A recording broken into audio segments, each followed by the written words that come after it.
अस्सलाम वालेकुम and welcome back to my another video.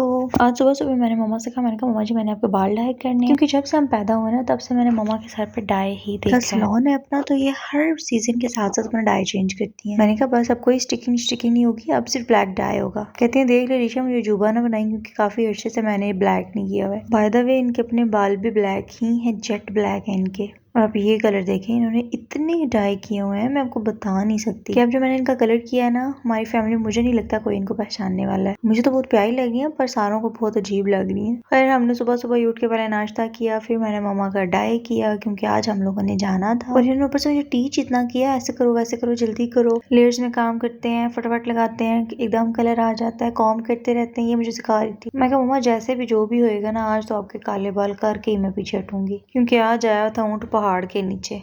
ऊपर से धूप भी इतने मजे की थी, हम तो सुबह सुबह ही उठ के धूप में आ जाते होते हैं बच्चे शच्चे लेके। और तोड़ नाश्ता करने का भी इतना मजा आता है धूप में बैठ के। नीचे हम फिर सारा दिन सोचते ही रहते हैं, जब ऊपर चले जाते हैं ना एक दफा धूप में बैठ जाते हैं, इतने एक्टिव हो जाते हैं। आप लोग भी ट्राई करना कभी सुबह सुबह धूप में बैठ के नाश्ता करने का। अच्छा, इस लंच बॉक्स की ये स्टोरी है कि इस लंच बॉक्स को 15 साल हो चुके हैं। ये था मेरी छोटी सिस्टर का, जब वो नर्सरी ज्वाइन उसने की थी, उसको ये गिफ्ट मिला था। इसमें lunch box, water bottle, knife, spoon सब कुछ होता था। अच्छा, तो फिर सबसे पहले तो हमने बच्चों के लिए केले लिए, क्योंकि इनके भूख का समझ ही ना आती, इनको एकदम से जिन उतर जाते हैं, बैठे बैठे गाड़ी में तंग करने लग जाते हैं। ये सामने जो ब्रिज देख रहे हैं ना, ये ट्रेन की पटरी है। वंस अपॉन अ टाइम यहाँ पे हम लोग घूम रहे थे। इसके जब बिल्कुल हम मिड में गए ना, तो हमें सामने से किसी ने कहा ट्रेन आ रही है, ट्रेन आ रही है। उस टाइम हम लोगों की तो जान आधी निकल चुकी थी, और फिर अल्लाह ही जानता है जिस टाइम हम लोग भाग भाग के वापस इस पे से गए थे। बस फिर हम लोग पहुंच आए थे दरबार पे। नो आई एम नॉट अहले तशी, मैंने किसी से यहाँ का सुना था, तो मैं कहा मम्मा आए विजिट कर आते हैं, देखने में तो कोई हर्ज नहीं ना होता। फिर हम लोग सब यहाँ पे घूमते रहे, और माशाल्लाह माशाल्लाह कबूतर थे यहाँ पे, इतने मजे के और इतने ढेर सारे कबूतर थे। और इन कबूतरों को हमें नहीं पता था कि दाना भी देते होते हैं अलग। और हमारे बच्चों ने बहुत खेला इन कबूतरों के साथ, और इनकी आवाज जो होती है ना घूम घूम घूम घूम की, वो इतने मजे की लग रही होती है। तो ये था जी पूरा दरबार या मकबरा, जो भी कह दें आप।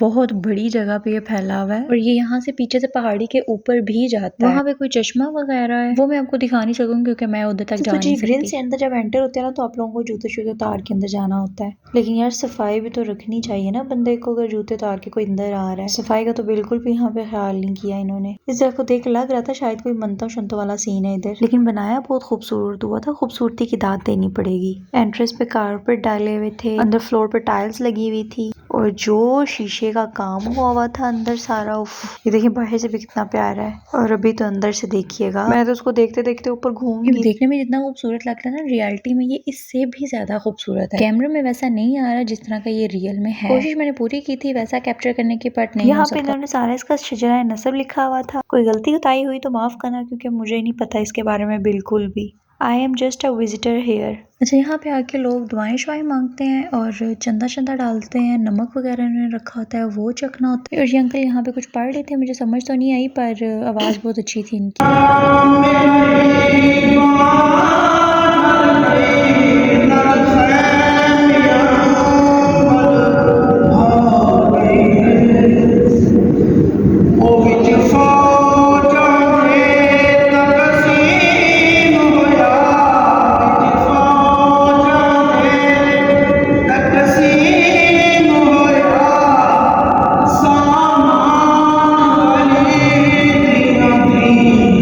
से निकलते साथ ही बिल्कुल सामने एक स्पॉट सी है, वहाँ पे मैंने लोगों को देखा था कि दिए लेके आते हैं और यहाँ पे रख के वो जलाते हैं दियों को, और जो अगरबत्ती होती है वो भी जलाते हैं। और इन लोगों को तो खेलने की जगह मिली। यहाँ पे कोई ये झूला भी लटका के गया हुआ है। झूले से तो अली असगर की स्टोरी रिलेटेड है, पर आगे मैं नहीं जानती क्यों लटका। और हर तरफ अगरबत्तियां थी। एज आई टोल्ड यू, यहाँ पे सफाई बिल्कुल नहीं थी, तो इतना गंदगी हुई है। फिर हमारे बच्चों ने कहा ये सफाई का काम हमें देते, हम करते हैं सफाई। इनकी माओ ने इनकी सफाई की थी। अच्छा, जहाँ पे उन्होंने चिल्ला काटा था, मुझे मोटी मोटी बातों को पता है, वो मैं आपसे शेयर करूंगी। ये वो स्पॉट है, कहते हैं यहाँ पे उन्होंने चिल्ला काटा था, जैसे ये जगह थी आज तक है वैसे ही उन्होंने रखी हुई है, उसको जरा सा भी नहीं हिलाया। ये दीवारें, ये फर्श और ये सब कुछ ऐसे ही था। इसके साइडों पे उन्होंने चार दीवारी करके अच्छा सा बना दिया हुआ है, पर इस जगह को बिल्कुल उन्होंने टच तक नहीं किया। और यहाँ पे भी दिए लगे हुए थे, अगरबत्तियां लगी हुई थी, और अंदर कोई डेकोरेशन वगैरह का सामान भी कॉर्नर्स में पड़ा हुआ था। मैं वहाँ पे ज़्यादा पढ़ नहीं सकी क्योंकि बच्चे शच्चे थे हमारे साथ, तो जो जैसे जैसे जिसने बताया मैं वो आपके साथ शेयर कर रही हूँ। चलते हुए हमारे पैरों में बहुत सख्त पत्थर लग रहे थे। जैसे मैंने आपको बताया यहाँ पे फिर दिए थे और अगरबत्तियां थी और उनसे पूरी जगह इतनी खुशबू हुई थी। और यहाँ पे भी शीशे का काम हुआ है सारा। दिए इतने खूबसूरत लग रहे थे और इन दियों की वजह से ऑयल गिर गिर के सारा ये ब्लैक हुआ था और शाइनी शाइन लग रहा। बस फिर हम लोग जब निकलने लगे तो मिठाई लेके अंकल आ गए। पता नहीं उनकी शायद कोई मन्नत वगैरह पूरी हुई थी। पर खैर वहां से आके फिर हम लोगों ने शॉपिंग करनी थी, कुछ वो शॉपिंग की तो हमें जी वापसी पे काफी देर हो गई थी चीजें लेते लेते। और सर्दियों में तो कुछ समझ ही नहीं आता टाइम का बिल्कुल भी। उधर से जोहर की नमाज पढ़ो, उधर से असर और मगरिब, और असर और मगरिब के टाइम को तो बिल्कुल भी समझ नहीं आती, लगता है एक नमाज के साथ दूसरी कर। बस ये आज का हमारा दिन था। आते साथ ही हम थक चुके थे तो चाय। So this is me for all today. Thanks for watching. Do subscribe. Allah Hafiz.